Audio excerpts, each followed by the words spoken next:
तुर्किया के नायब सदर जहाज की लॉन्चिंग तकरीब में शिरकत के लिए पाकिस्तान के सरकारी दौरे पर कराची पहुंच गए तो पाकिस्तान और तुर्की के दरमियान दिफा समेत मुख्तलिफ शोबों में ताउन के लिए मुफाहमत की याददाश्तों पर भी दस्तखत मुतवक्के हैं। देखिए, पाकिस्तान के the great prime minister Shehbaz Sharif साहब ने तुर्की को कॉन्फिडेंस देखो, पहले लाहौरियों का सबसे पहले कॉन्फिडेंस देखो, सबसे पहले कॉन्फिडेंस देखो लाहौरियों का।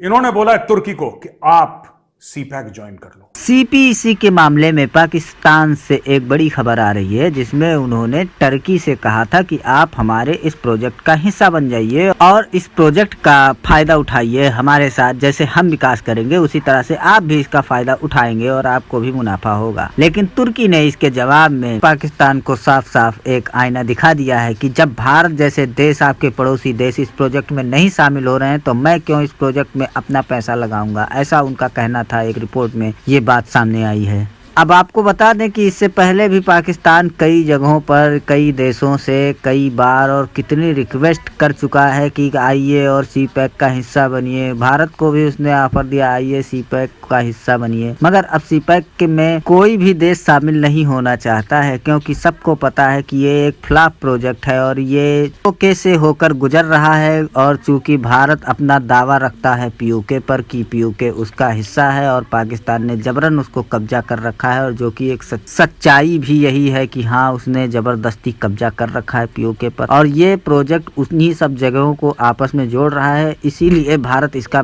हमेशा से विरोध करता आया है और इसी के चलते कोई भी देश इसमें जुड़ने का नाम नहीं ले रहे हैं। और पाकिस्तान इन सब बातों से खींचा हुआ है और बिल्कुल परेशान सा है कि काश कोई भी तीसरा देश इसमें अगर शामिल हो जाता तो 3 लोगों के बीच में ये पार्टनरशिप हो जाती और इसमें फायदा चूंकि पाकिस्तान का ही होगा क्योंकि पाकिस्तान के पास तो पैसा है नहीं कि वो इस प्रोजेक्ट में पैसा लगा सके। तो 2 देश जब पैसा लगाएंगे इस प्रोजेक्ट में तो फायदा कुल मिलाकर पाकिस्तान उठाएगा इससे और खूब सारा रुपया इन 2 देशों से आएगा पाकिस्तान में, और जिसमें ये लोग करप्शन कर करके इन 2 देशों को बर्बाद करने की कोशिश करते रहेंगे। और यही सब कारण है कि इसमें कोई पैसा लगाना नहीं चाह रहा है। और एक इसमें अच्छे कमाल की बात यह है कि चाइना कभी किसी देश से नहीं कह रहा है कि आप आइए और इसमें शामिल हो जाइए। बस ये पाकिस्तान वाले ही बार बार इस बात के लिए लोगों से, दूसरे देशों से हाथ पांव जोड़ रहे हैं और कह रहे हैं कि किसी तरह से इस प्रोजेक्ट का हिस्सा कोई और अन्य देश बन जाए और जिसका पैसा लूट लूट कर खाकर और बर्बाद कर सकें। जो चाइना पाकिस्तान इकोनॉमिक कॉरिडोर के बारे में जानते हैं उनको हंसी आ रही होगी। मैं आपसे रिक्वेस्ट कर रहा हूं दोस्तों, हंसना मत। इन्होंने कॉन्फिडेंस दिखाया और उन्होंने तुर्की को बोला, ये पहले इंडिया को भी इन्वाइट कर चुके हैं भाई लोग, ये India should become part of CPEC. ये सबको इन्वाइट कर रहे हैं और कोई मान नहीं रहा। ठीक है, सबसे पहले तो आप देखें ना कि रीजंस क्या है। रीजंस ये हैं कि पाकिस्तान में जितनी पॉलिटिकल डिस्टेबिलिटी चल रही है और इकोनॉमिक क्राइसिस चल रहे हैं उनकी वजह से ये ज़रूरत पड़ी है कि हमें पार्टनरशिप की ज़रूरत है। और ये मिडिल ईस्ट से शायद कोई है, यूएई आए या ईरान, कोई नहीं मान रहा। इनके जो अपने खास मुसलमान मुल्क हैं वो नहीं मान रहे। इन्होंने किन किन को नहीं इन्वाइट करा, ना किसी सऊदी को छोड़ा, ना एमिराती को छोड़ा। अब ये तुर्की वालों के पीछे पड़ गए। अब ये चाहते हैं तुर्की भी उसमें फंस जाए।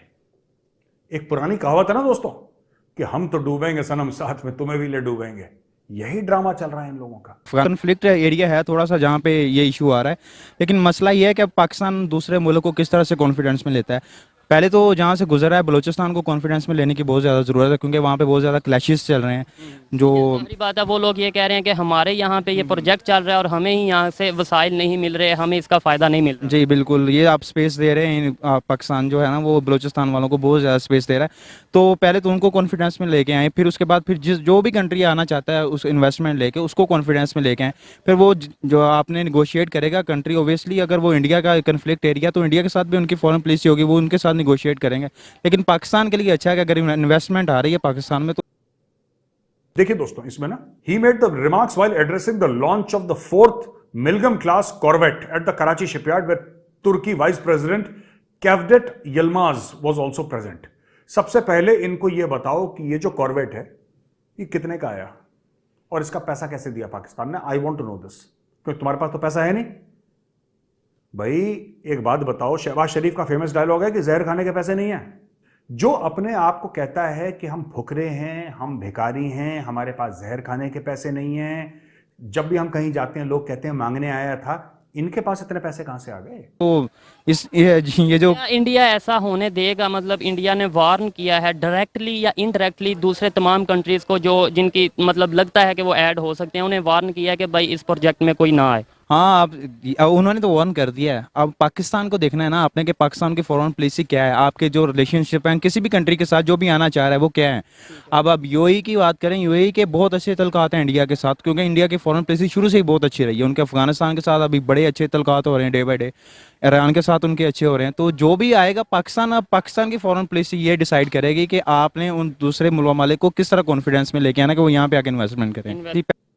कि मिलियंस ऑफ डॉलर्स की कॉर्वेट खरीद रही है तुर्की से।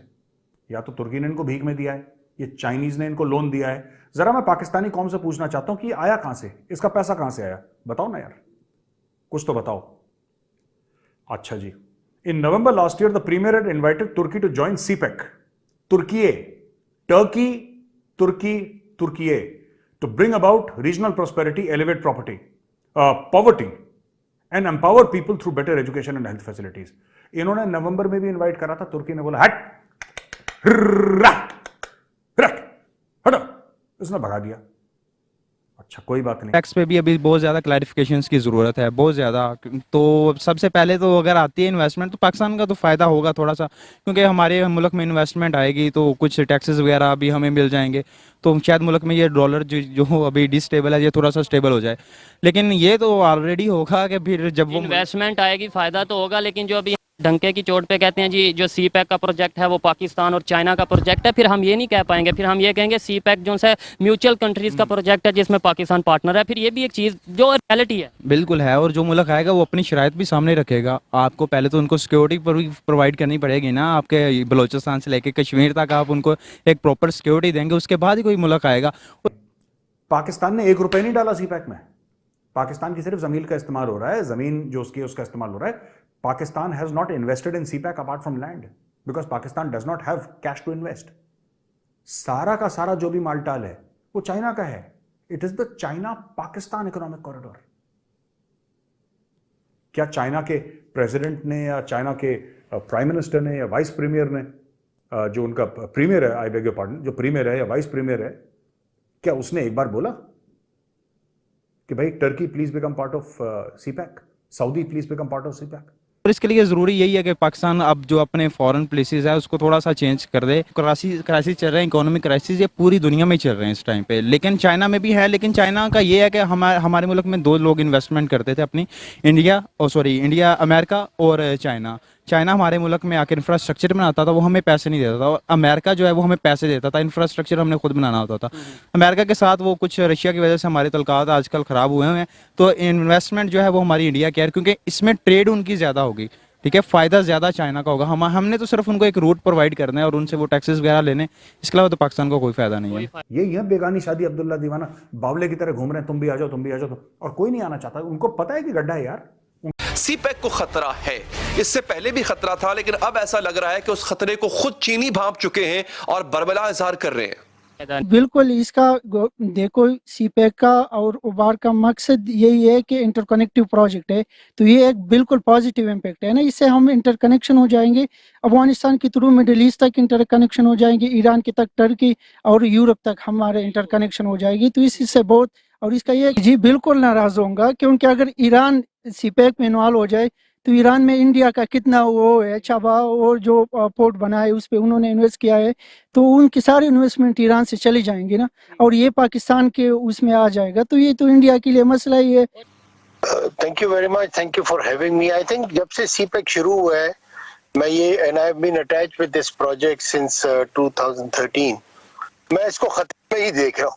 ये जो खतरे वाला जो कॉन्नोटेशन है ये इसके साथ साथ चल रही है। आई थिंक ये नैरेटिव इसको अब डाई डाउन हो जाना चाहिए। ऐसा नहीं है। अब की बार चीन ने कहा है कि खतरा है, चीनी सफीर ने कहा है खतरा है, बैरूनी ताकतों से भी खतरा है और अंदरूनी भी। तो ये जो बात की जाती है सीपैक के प्रोजेक्ट्स पे जो सवालात उठाए जाते हैं हुकूमती वुज़रा की तरफ से, आपको नहीं लगता ये भी उसको खतरे में डालते हैं इस प्रोजेक्ट को? जी बिल्कुल, अगर हम ग्लोबली देखें तो इंडिया का अमेरिका के साथ ग्रुप बन रहा है और पाकिस्तान का चाइना के साथ बन रहा है, तो ये डायरेक्ट मतलब इंडिया के इंटरेस्ट में है ही नहीं कि ये शामिल हो जाए ईरान और ये, तो ये तो उस ग्रुप में आएगा ही ना चाइना के। सर हमें इस तरह प्रोजेक्ट चलाना चाहिए, क्योंकि इंडिया ने तो अब कश्मीर को एक किस्म का फार्मली उन्होंने उसने मर्ज किया है अपने अंदर, जो उन्होंने 2019 में जो पास किया है, कश्मीर के हुकूक को जब्त किया है उन्होंने। तो अभी हमें इस तरह के स्टेप पाकिस्तान को भी लेने चाहिए कि अब तो हमारे गिलगित और ये तो हमारा एक फार्मल इलाका होना चाहिए। अगर इंडिया ये कर सकता है तो पाकिस्तान को भी इस तरह का करना चाहिए। ये हमारी इंटरेस्ट में है कि हम इधर से रोड वगैरह गुजारना चाहिए या कुछ भी करे, हमारी मर्जी है। गिलगित और कश्मीर हमारा ही है।